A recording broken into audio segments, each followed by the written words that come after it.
Howdy, I'm in the Utah desert. I just got out of Colorado, a couple of different nights staying there, and I'm on my way north back to Idaho.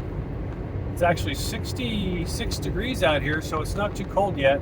Coming off the Loveland Pass yesterday down from Denver to Blackhawk, where I was, to Grand Junction, where I stayed, was at that 9,000, 10,000 feet level. It was sleet and snow, and it was raining intensely all the whole way. It wasn't a fun day driving, and it tells me that I'm not in the humidity and sunlight of Texas anymore, and I'm going to miss it. I already do. By the way, another pet peeve here, I will say, is I've noticed it. It's probably been going on for a while, but I've really noticed it the last few months, is people who post videos split screen. And it's a video of somebody talking about some subject, and the person who posts the video has a camera on, he or her, and they're pointing at the person talking, going, making these faces, pointing, going, mm-hmm. It is the most annoying thing I've ever seen in my life. Bugs the heck out of me. Might just be me. I'm sure there's a reason I'm seeing it all over the place, because people like it. But I immediately don't watch those. It just drives me. I don't get it. I don't get it. Just a little pet peeve there.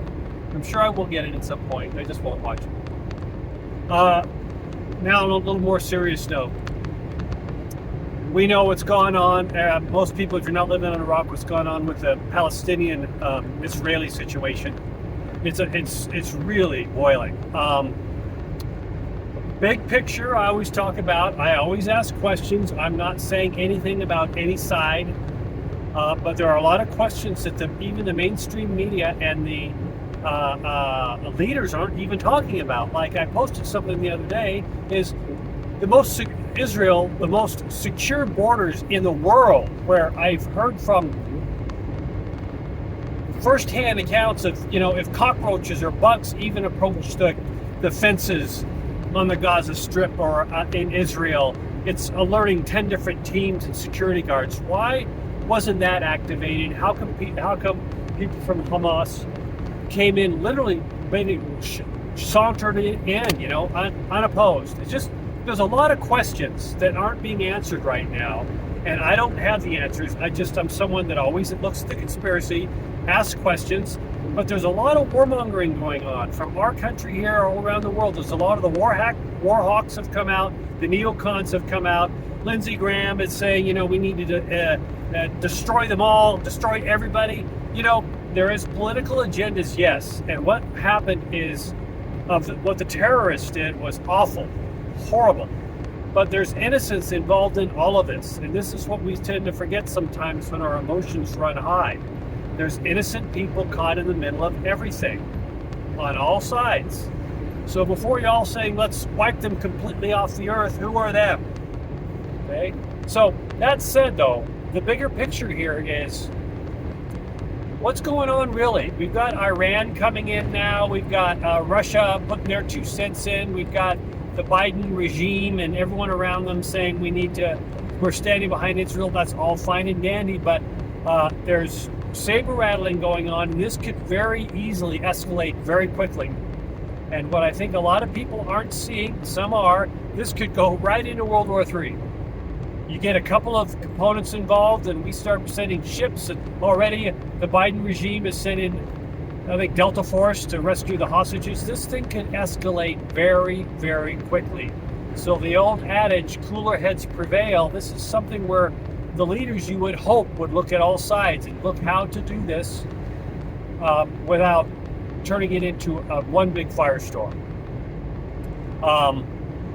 One thing, again, why I support Trump is he had us out of all wars. And if you noticed, since he's been out of office, supposedly, we're back into war. Ukraine war, all of a sudden, and this is a conspiracy, but it's how I think.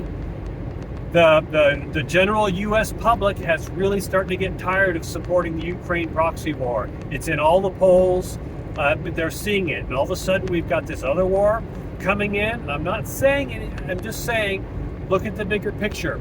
They're going to be asking for more money. Now they're asking for more money from Ukraine, package deals of our money.